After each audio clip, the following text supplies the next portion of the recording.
বন্ধুরা দেখো আমি আজকে কি বানাইতেছি।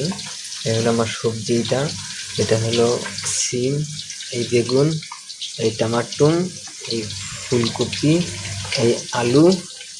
এটা দিয়ে আমি সবজি বানাবো। তো আমি মাছটাকে ভাজে নিব। তো মাছটা আমি ফ্রাই করতেছি।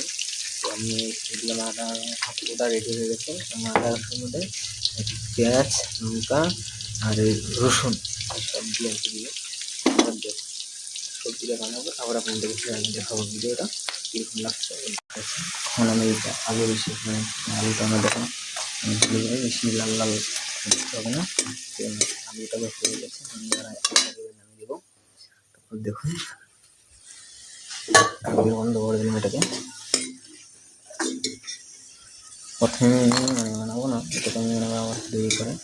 আমি দেখুন লাল লাল করে আলুটাকে ভেজে নিয়েছি। তো এদিকে আমার সব হয়ে গেছে প্রায়। এখন মশলাটাকে বেটে নিব। আপনারা দেখুন মশলাটা আমি কিছু দিই। এদিকে আমার আলুটা ভেজে নিয়েছি, আর এদিকে আমার পনিরটাকে ভেজে নিয়েছি।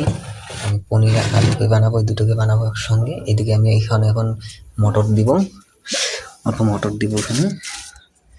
ওরাই বেশি দিব না আর কি, অল্প সামান্য মটর দিব। তো মটর দিব আমি। এই মটর মানে পনিরতে মটর দিলে খুব ভালো। তো আমি এখন মটর দিব, এদিকে দুটো লেহি দিব। মশলাটা করে নিই, তারপরে আপনাদেরকে আমি দেখাচ্ছি।